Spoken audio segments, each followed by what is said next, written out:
Stacy hadn't slept in 36 hours. 3 back-to-back shifts at Chicago General had left her hollowed out. Moving on muscle memory, Stacy's fingers gripped the armrest. Her nurse's training screaming at her to assess, to think, to find a logical solution. But there was nothing logical about waking up on a stranger's private jet at 30,000 feet. And there was definitely nothing logical about the man sitting across from her, watching her unravel with the patience of predator. Kim Miho hadn't moved since he'd introduced himself. He sat with one ankle crossed over his knee, perfectly composed, while she fought to keep her breathing steady. The tattoos on his neck seemed to shift in the low cabin light, dragon scales that disappeared into his collar, suggesting more ink beneath the expensive fabric. His ear piercings caught the light, multiple silver hoops that somehow made him look more dangerous, not less. "I need to call someone," Stacy said, reaching for a phone. "My supervisor, the airline, I can explain. Your phone won't work at this altitude." His tone was almost gentle. Almost. And even if it did, who would you call? The police? Something that might have been amusement flickered across his face. To tell them what exactly? That you boarded the wrong private jet and would like to file a complaint. She swallowed hard. He was right. God, he was right. She'd walked past the security, climbed onto his jet, and now she was trapped in a metal tube in the sky with a man whose tailored suit probably cost more than her car, and whose eyes held the kind of cold calculation she'd only seen in patients who'd done unspeakable things. "I didn't mean to," her voice cracked. "I've been awake for 36 hours. I thought this was the medical transport charter. I just wanted to sleep. And now you're awake." He leaned forward slightly, elbows on his knees, and she noticed his hands for the first time, strong, elegant, with a single silver ring on his right index finger. Hands that looked like they could sign business deals or snap bones with equal efficiency. In a very complicated situation. "Are you gonna hurt me?" The question hung between them. Stacy hadn't meant to ask it so directly, but exhaustion had burned away her filter, leaving only the raw terror beneath. Miho studied her for a long moment, his expression unreadable. When he finally spoke, his voice was quieter, almost contemplative. "No, Ms. Washington, I'm not going to hurt you."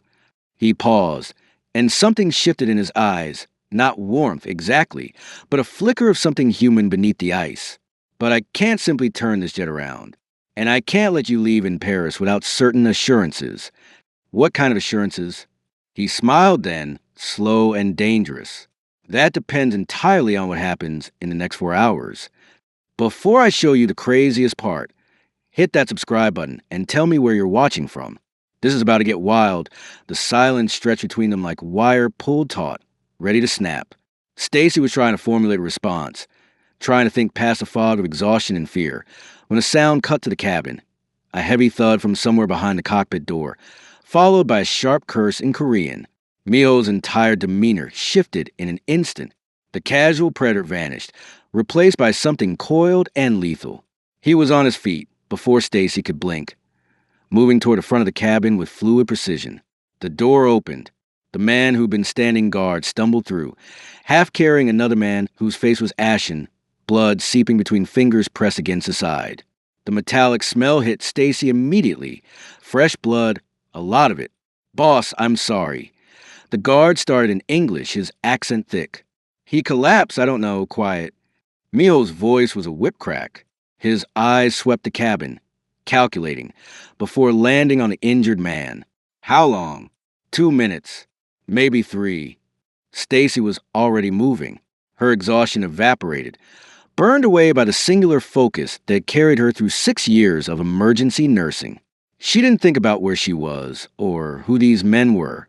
There was only the patient, the blood, the ABC protocol burned into her muscle memory. "Lay him down. Now." Her voice had changed, no longer trembling, but sharp with authority. The guard hesitated, looking to Miho. "I said now." The guard obeyed. Stacy dropped to her knees beside the injured man, her hands already moving to assess. Knife wound, deep lower left quadrant. His breathing was shallow, rapid, shock setting in. She pressed her palm against the wound, applying direct pressure, and felt the hot pulse of arterial blood against her fingers. "I need towels, clean ones. A first aid kit, if you have one." and something to elevate his legs. She didn't look up, didn't wait for permission. Move. She felt rather than saw Miho crouch beside her.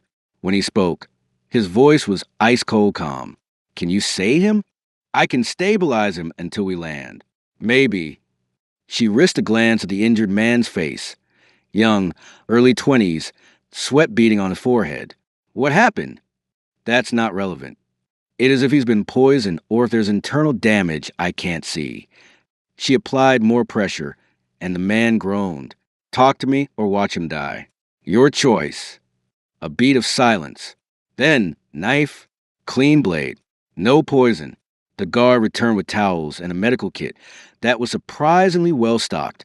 Stacy tore it open, her hands steady as she worked, gauze compression, checking for exit wounds. The man's pulse was thready but present, breathing labored but functional. He needs a hospital, she said quietly. Still working. Real surgery. I can keep him alive, but not for long. Miho's hand appeared in her peripheral vision, holding additional gauze. His movements were precise, anticipating what she needed before she asked. He'd done this before, she realized. Probably more than once. We land in 90 minutes, he said. Keep him alive that long. It wasn't a request. Stacy met his eyes over the injured man's body, and for the first time since she'd woken up, she saw something other than cold calculation in his gaze. Recognition, respect, and something that looked almost like hope. I will, she said, and meant it. The young man's breathing had steadied, his color slowly returning from gray to something approaching human. Stacy kept her fingers on his pulse, counting beats, monitoring the makeshift pressure dressing she'd fashioned from the jet's medical supplies. Her scrubs were soaked with blood, her hands cramping from the sustained pressure, but she didn't move. Across from her, Miho sat perfectly still, watching. He'd been watching for the past hour, silent and unreadable as she'd worked. Not hovering, not questioning, just observing with that same intense focus he'd turned on her when she first woke up. But something had changed in his gaze. The cold calculation had warmed into something she couldn't quite name. The guard, she learned his name was Jung, hovered nearby, his earlier suspicion replaced by something that looked almost like awe. He'd followed her every instruction without hesitation, moving when she moved, anticipating her needs with the efficiency of someone trained to take orders. His name is Minjun, Miho said suddenly, breaking the silence. He's been with me for 3 years. His sister is getting married next month. Stacy looked up surprised. It was the most personal thing he'd said since the crisis began. Minjun's eyes were closed now, his breathing deep and even, stable for the moment. He'll make it to the wedding, she said, if he gets proper care in the next few hours. Miho nodded slowly, then stood with fluid grace and moved to the bar at the back of the cabin. He returned with a bottle of water and a warm towel, offering both without a word. Stacy took them gratefully, wiping the blood from her hands, feeling the exhaustion creeping back now that the immediate crisis had passed. You didn't hesitate. His voice was quiet, almost contemplative. You saw the blood, you knew who we likely were, and you still acted. He was dying. Stacy met his gaze. Nothing else mattered. Something flickered across Miho's face. Surprise, maybe, or recognition of something familiar. He studied her for a long moment, and she had the unsettling feeling of being reassessed, recategorized in whatever mental filing system he kept. Most people would have hesitated, he said, out of fear, or self-preservation, or both. I'm a nurse. I don't get to choose my patients based on convenience. The corner of his mouth lifted, not quite a smile, but close. No, I suppose you don't. The plane's engine shifted tone, the beginning of descent. Miho glanced toward the cockpit, then back to her, and when he spoke again, his voice carried the weight of decision. We are landing in Paris in 30 minutes. You will remain silent about this. It wasn't a question. What you saw here, what happened, it doesn't leave this jet. Stacy's throat went dry. And if I don't agree, you will... He said it with such certainty, such calm finality, that she almost believed him. Because you're smart enough to understand that silence protects both of us. You saved one of my men. That means something. What does it mean? Miho's eyes held hers. dark and unreadable. It means you're no longer a problem, Ms. Washington. He paused, and something dangerous crept into his expression. You're an asset, and I don't let valuable assets simply walk away. The jet touched down with barely a whisper, the kind of landing that spoke of expert pilots and unlimited money. Stacy watched through the window as Paris materialized in the early evening light, a city she'd always dreamed of visiting, now tainted by the circumstances that had brought her here. Min Jun had been whisked away the moment the door opened, carried by two men in dark suits who'd appeared like shadows. Professional, silent, gone before Stacy could even check his vitals one last time. Now she sat alone in the cabin with Miho, acutely aware that she had no passport control to clear, no luggage, no phone that worked internationally, and approximately $47 in her wallet. I need to get home. Her voice sounded small in the empty cabin. I have shift scheduled. My supervisor will... Your supervisor received a call 30 minutes ago. Miho's tone was matter-of-fact as he buttoned his suit jacket. You've been granted emergency leave. Family crisis. Very tragic. Stacy's blood ran cold. You can't just... I can't. I did. He turned to face her fully, and she saw no apology in his expression. You cannot go home yet, Ms. Washington. Surely you understand why. Because you don't trust me. Because I don't trust anyone. He moved closer, not threatening, but inexorable. You witnessed something tonight. You saved someone important to me, yes, but you also saw my face, my plane, my people. You're covered in blood evidence of a crime. You could report to any number of authorities. I wouldn't. You don't know what you would do yet. His voice was almost kind. Fear makes people unpredictable. Desperation makes them dangerous. Right now, you're both. He was right. The reality of her situation was crystallizing with horrifying clarity. She was in a foreign country with no resources, no plan, and no way home that didn't involve the very man who'd essentially kidnapped her. 2 days, Miho said, and she heard the shift in his tone, from explanation to negotiation. Stay in Paris for 2 days. Let me ensure your discretion. Let me, he paused, seeming to choose his words carefully, compensate you for your service tonight. Compensate me? Stacy heard the edge of hysteria in her laugh. You mean by my silence? I mean both. He reached into his jacket and produced a slim black card, placing it on the seat beside her. A hotel suite, security, meals, anything you need. Consider it payment for saving Min Jun's life. Consider it insurance for your cooperation. And if I refuse? The silence stretched between them, heavy with implication. Miho didn't blink. You're an intelligent woman, Ms. Washington. You know, I can't let you simply disappear into Paris with what you know. I could make this difficult. His voice dropped, dangerously soft. Or I could make this comfortable. Your choice. Stacy stared at the black card, her reflection distorted in its glossy surface. A golden cage or an immediate threat. Stay or face consequences she couldn't predict. Trust a man whose eyes held secrets darker than the Paris sky. Or gamble on escape with nothing but the bloody scrubs on her back. 2 days, she whispered. 2 days, he confirmed. And then we discuss what happens next. The jet's door opened to reveal a woman who looked like she'd been carved from ice and dressed by Chanel. She stood on the tarmac in a cream silk dress that probably cost more than Stacy's nursing degree. Her black hair pulled into a severe chignon that emphasized razor-sharp cheekbones. Everything about her screamed old money and older power, from her pearl earrings to the way she held herself, like the world existed solely for her convenience. Her eyes swept over Miho with proprietary assessment, then landed on Stacy. The temperature dropped 20 degrees. Miho SSI. Her voice was crystalline, her English perfect with a British boarding school accent. You didn't mention you'd be bringing company.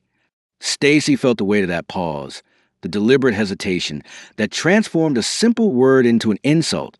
She was suddenly, painfully aware of her blood-stained scrubs, her disheveled hair, the exhaustion etched into every line of her face. Miho descended the stairs with unhurried grace. Seo-yan, I wasn't expecting a welcoming committee. Your father was. Seo-yan's smile was a blade wrapped in silk. He's quite eager to discuss the merger, though I suspect he'll be distracted by your choice of traveling companions. The implication hung in the air like poison. Stacy saw it clearly in the woman's calculating gaze. The assumption, the judgment, the dismissal. She'd been categorized as something disposable, something purchased for flight and discarded upon landing. Heat flooded Stacy's cheeks, but not from shame, from fury. "I'm a nurse." The words came out steady, clear. "There was a medical emergency on the flight. That's why I'm here." So-Yun's gaze slid over her again, slower this time, more deliberately insulting. "How? Convenient. And I'm sure Miho will be very generous in showing his gratitude." Her smile sharpened. "He always is with staff who go above and beyond their duties." Something snapped in Stacy's exhausted, terrified mind. She'd spent 36 hours saving lives, been accidentally kidnapped by a Korean crime boss, held a dying man's blood inside his body with her bare hands, and now she was being dismissed as hired entertainment by someone who probably couldn't find a vein of her life depended on it. "I boarded the wrong plane." Stacy stepped forward, meeting Seo-Yun's eyes directly. "I made a mistake, but I don't make assumptions about people based on their appearance, and I don't use my designer dress to compensate for having nothing intelligent to say." The silence that followed was absolute. Seo-Yun's expression froze, genuine shock cracking through her practiced composure. Behind Stacy, she heard Jung make a sound that might have been a suppressed laugh. Then Miho moved. He positioned himself slightly in front of Stacy, not protectively, but deliberately, a clear statement of positioning. When he looked at Seo-Yun, his expression was pleasant, almost bored. But his voice carried the kind of cold finality that made the hair on Stacy's neck stand up. "Ms. Washington saved one of my men's lives tonight. She will be treated with respect." He paused, and something dangerous flickered in his eyes. "Tell my father I'll contact him when I'm ready. You're dismissed." Seo-Yun's face went white, then red. For a moment, Stacy thought she might actually argue, but something in Miho's gaze must have warned her otherwise. She turned on her expensive heel and walked away, her spine rigid with fury. Miho watched her go, then glanced back at Stacy. The corner of his mouth lifted, barely, but definitely. "Nicely done, Ms. Washington." The hotel suite was obscenely beautiful. Floor-to-ceiling windows overlooking a private garden, marble everything. The kind of luxury Stacy had only seen in magazines. But she barely spent time there. Miho collected her each morning in a black car with tinted windows, and they disappeared into a Paris tourists never saw. Not the Eiffel Tower or the Louvre. Instead, he took her to a private club in the Marais where men in expensive suits conducted business over espresso, their conversations in half a dozen languages she didn't understand. To a warehouse in the 13th arrondissement where he inspected shipments with the casual authority of someone who owned everything he touched. To a quiet bookshop near Saint-Germain-des-Prés where the elderly owner greeted him like an old friend, and they spent an hour in comfortable silence among first editions. She was always there, watching, waiting. She didn't understand why he kept her close. Insurance, maybe, or curiosity, or something else he hadn't named. On the second evening, they sat in a walled garden behind a restaurant that had no sign, no menu, where the chef simply brought food and disappeared. The Paris sky was violet overhead, city lights beginning to glow like captured stars. "Why do you do it?" Miho asked suddenly. He'd been quiet through most of dinner, his attention divided between his phone and the shadows near the garden wall, where Jung stood watch. "Do what?" "Save people." He set his phone down, giving her his full attention. Something she learned was rare and valuable. You could have let Min Jun die, claimed ignorance, protected yourself. Stacy considered her wine glass, watching the light refract through deep red. "When I was 17, my little brother got hit by a car. The EMT who responded stayed with him, held pressure on his femoral artery for 40 minutes until they got him to surgery. She was this tiny woman with steady hands, and she just wouldn't let him die." She met Mio's eyes. She didn't know us, didn't know if we could pay, didn't know if he'd survive anyway. She just fought for him because that's what she'd chosen to do with her life. "He survived. He's in law school now." Stacy smiled. "Argues with me about literally everything. It's wonderful." Miho was quiet for a long moment, something shifting in his expression. "My father built an empire on fear and leverage. He taught me that trust is a weakness, that everyone has a price, that power is the only protection." He picked up his wine, but didn't drink. "I've been managing his business since I was 23. 8 years of meetings and negotiations and decisions that affect thousands of lives. And I trust exactly no one. That sounds exhausting. It's survival, but his voice carried a weight that suggested the cost of that survival. In my world, honesty is a liability. Vulnerability is a weapon someone will eventually use against you. Stacy thought about the way he positioned himself between her and Siyun, the careful way he'd introduced her to his associates as someone under my protection. The fact that he kept her close these 2 days when logic suggested he should have locked her away somewhere until he was certain of her silence. You trusted me on the plane, she said quietly. When Min June was bleeding out, you let me work without question. That was necessity. No, she shook her head. Necessity would have been holding a gun to my head and demanding I save him. You gave me space. You anticipated what I needed. You trusted my competence. Miho's eyes held hers across the table, dark and searching. In the violet light, his tattoos looked like shadows coming alive, and she saw something in his face she hadn't seen before. Not calculation or control, but simple, aching loneliness. Maybe, he said slowly, I'm tired of the alternative. The garden was quiet except for the distant sounds of Paris beyond the walls. Jung's silhouette shifted near the gate. The chef brought dessert and disappeared again like smoke. And Stacy realized that somewhere between the blood-soaked jet and this candlelit garden, she'd stopped being afraid. The call came at 2 in the morning. Stacy woke to her hotel phone ringing. Jung's voice tight with something she'd never heard before worry. Ms. Washington, we need you. Now.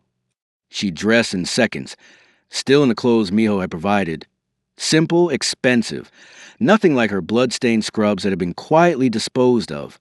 The car was waiting downstairs, Jung driving with focused intensity through empty Paris streets. They didn't go to a hospital. They went to a penthouse apartment overlooking the Seine, where Miho sat on the floor of his bathroom, his back against the marble tub, his shirt unbuttoned to reveal more tattoos, a full sleeve of ink that cascaded down his right arm, intricate and beautiful and somehow heartbreaking. His hands were shaking. I didn't know who else to call. His voice was raw, stripped of its usual control. Jung wanted to bring a doctor, but they all report to my father, and I can't. He stopped, his breathing uneven. I can't let him know. Stacy knelt beside him, her nurse's assessment automatic. No visible injuries. Pupils responsive, skin pale but not clammy. She reached for his wrist, found his pulse, rapid but strong. Panic attack? She asked quietly. He laughed, the sound hollow. How embarrassing. The great Kim Miho, undone by his own nervous system. There's nothing embarrassing about it. She kept her fingers on his pulse, grounding, present. How long have you been having them? Since I was 23. Since the first time I had to, he stopped, swallowed hard.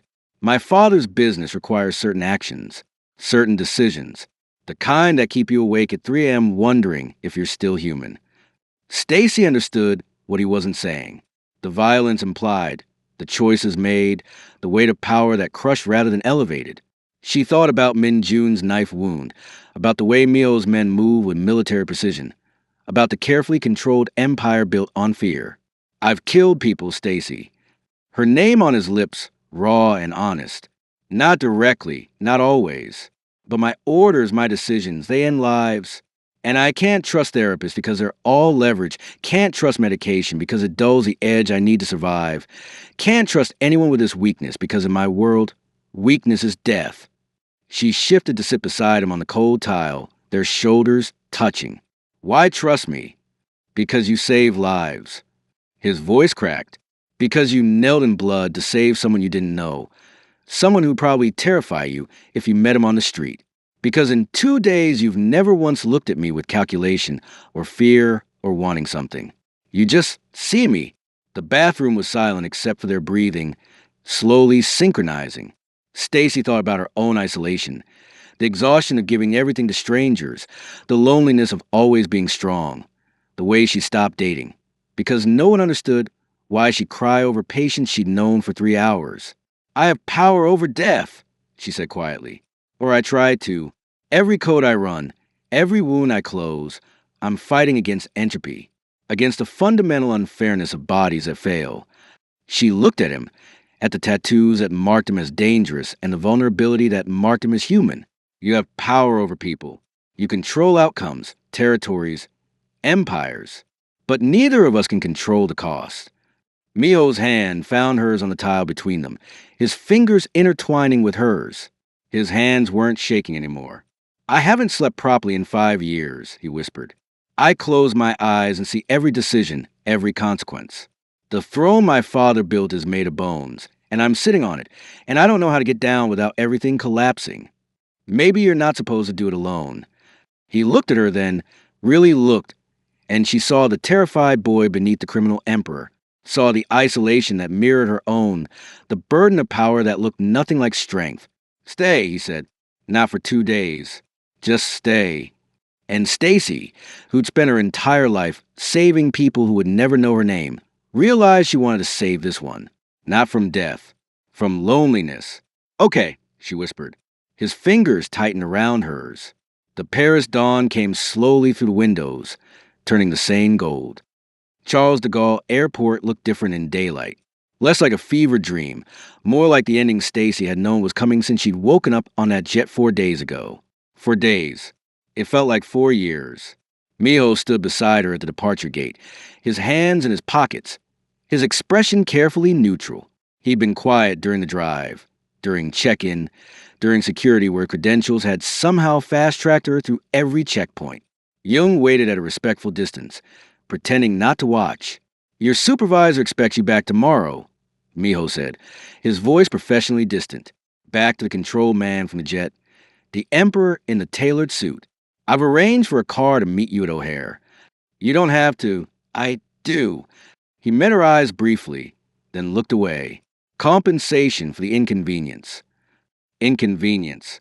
The word felt obscene after garden conversations, after holding his hand on cold bathroom tile, after 3 more days of quiet dinners and long walks through neighborhoods where his guards shadowed them from careful distances, after learning that he read philosophy at 3 a.m. when the panic kept him awake, that he wanted to be a doctor before his father's world claimed him, that he remembered every patient she told him about like they mattered to him, because they mattered to her. The gate agent announced boarding for first class. That's me? Stacy's voice sounded hollow. She picked up her carry-on, new, expensive, filled with clothes that weren't hers and a life that wasn't hers, and the growing realization that going back to Chicago meant losing something she hadn't known she needed. Miho nodded. Safe flight, Ms. Washington. Ms. Washington. Back to formality. Back to the distance that kept him safe, kept his world separate from hers, kept the empire built on bones from crumbling under the weight of something as dangerous as honesty.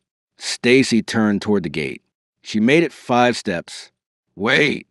His voice cut through the airport noise, rough and raw and nothing like the controlled emperor.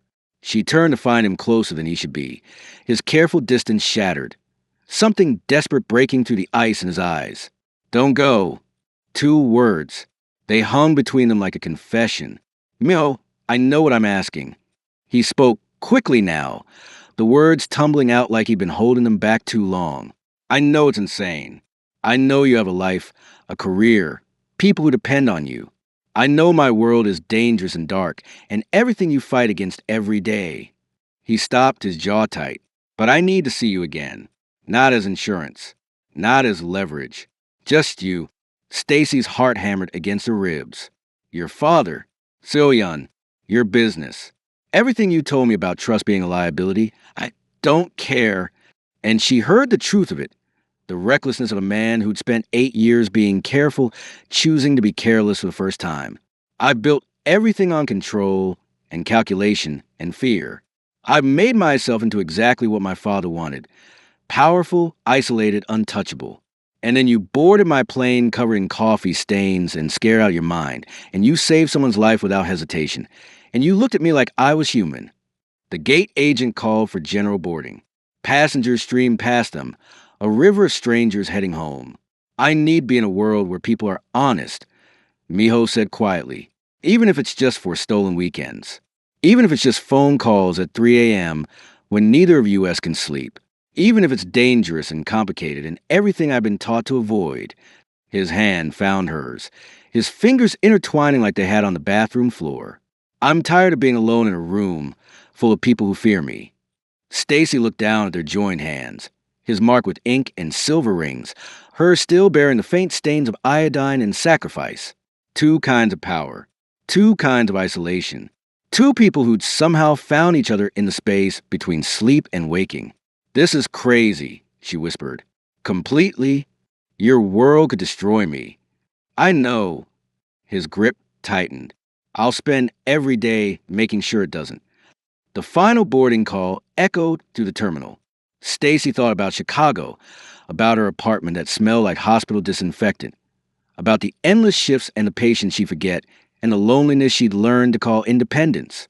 She thought about the garden in Paris, about Miho's raw honesty, about the way his vulnerability had felt like trust instead of weakness.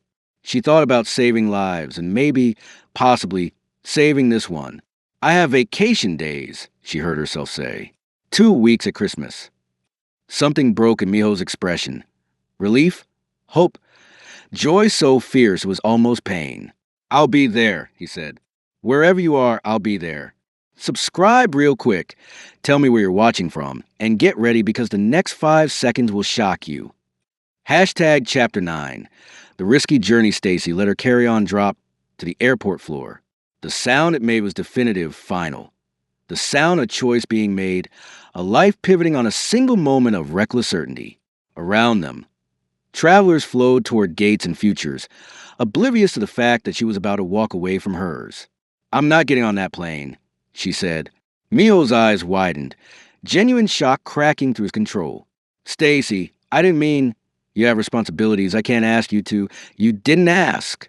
I'm choosing." She stepped closer, close enough to see the silver flecks in his dark eyes, the fine lines of exhaustion around them, the vulnerability he'd shown her in that bathroom. "I'm choosing honesty over safety. I'm choosing connection over convenience.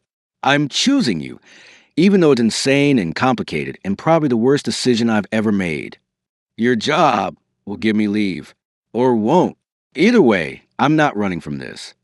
Her voice steadied, finding the same certainty she felt during the code, that absolute clarity of purpose. "I spent 6 years saving strangers and going home alone. I'm good at it. I'm so good at keeping myself separate, at not letting anyone in, at being strong and independent and completely, utterly lonely." She took his hand in both of hers. "And then I fell asleep on the wrong plane and woke up next to someone who understands that kind of isolation. Someone who sees me, really sees me." Mio's free hand came up to cup her face, his thumb brushing her cheek with gentleness that contradicted everything she knew about him. "This won't be easy. My father will see you as leverage. My enemies will see you as a target. Seo-Yun will make your life hell out of spite alone. I've worked ER night shifts in Chicago. I think I can handle it." He laughed, the sound raw and real, and suddenly he was kissing her. There in the middle of Charles de Gaulle Airport, surrounded by strangers and departure boards and the last call for her flight home.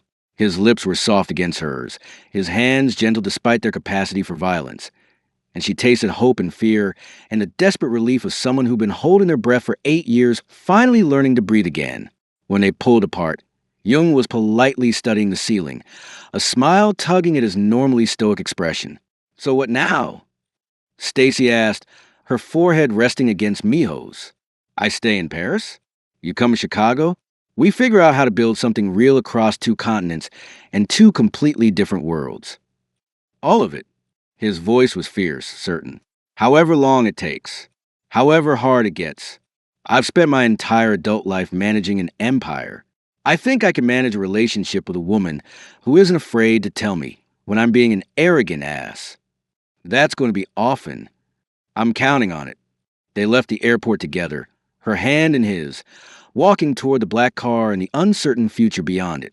Stacy caught her reflection in the terminal windows, still wearing expensive borrowed clothes, still exhausted, still covered in the invisible stains of other people's emergencies. But something in her face had changed. Something had woken up. Her phone buzzed. A text from her supervisor. "Asterisk, Stacy, what's going on? You missed your flight. Call me ASAP. Asterisk." Another buzz, this time from her brother. "Asterisk, Mom says you're in Paris? With a guy? Who is he?" Asterisk. And then, impossibly, a text from an unknown international number. "Asterisk, Minjun is asking for you." Says he owes you a proper thank you. Also says his sister wants to invite you to the wedding. Young asterisk Stacy looked up at Miho, who was watching her with careful attention. Your world is already bleeding into mine. Is that a problem? She thought about it, really thought about what she was signing up for. The danger, the complexity, the impossible logistics of loving someone whose life was built on secrets. The late night calls, the stolen weekends, the constant negotiation between her world of saving lives and his world of controlling them. She thought about the alternative, going home alone, going back to the comfortable isolation she perfected, never knowing what this could become. No, she said finally, it's not a problem. It's an adventure. Mio's smile was slow, genuine, transforming his face into something almost boyish. I've never had one of those. Then you're overdue. They slid into the back of the car, Jung closing the door with a discreet click. Through the tinted windows, Stacy watched her gate disappear, watched the plane that should have carried her home taxi toward the runway without her. She didn't feel afraid. Mio's hand found hers in the leather seat between them, his fingers intertwining with a confidence that suggested he had no intention of ever letting go. My father is expecting me in Seoul next week. There's a meeting, dangerous people, difficult negotiations. He paused. Come with me. To Seoul? To meet your father? Mio, that's insane. Yes, but I've spent 8 years attending those meetings alone, pretending I don't hate every second of it. I'd like to attend one with someone who reminds me why I'm trying to be better than what I inherited. Stacy opened her mouth to list all the reasons why this was a terrible idea. Why she should take things slow. Why fly in Seoul to meet a crime boss's father was several steps beyond crazy. Instead, she heard herself say, I'll need to stop by my hotel for my passport. His smile could have lit the Paris sky. The car pulled into traffic, carrying them toward a future neither of them could predict. Toward danger and possibility. Toward long-distance calls and international flights. Toward the messy, complicated, beautiful work of building something real from a mistake on an airplane. Stacy's phone buzzed again. Her supervisor. Her brother. Her entire life in Chicago demanding answers she didn't have. She silenced it and looked at Miho, at the man who'd been terrifying and vulnerable, powerful and broken, emperor and human. No regrets? He asked quietly. She thought about the exhausted nurse who'd boarded the wrong plane 4 days ago, thought about how small her world had become, how safe and careful and ultimately empty. Not yet, she said, and as Paris disappeared behind them and Seoul waited ahead, as her old life receded and her new one crystallized into focus, Stacy realized she was finally, genuinely awake. The real journey was just beginning. Asterisk in Seoul, Miho's father waited. In Chicago, questions multiplied. And somewhere between those two worlds, two people who'd found each other by accident were about to discover just how deliberate love could be and how dangerous, asterisk. But that's another flight entirely.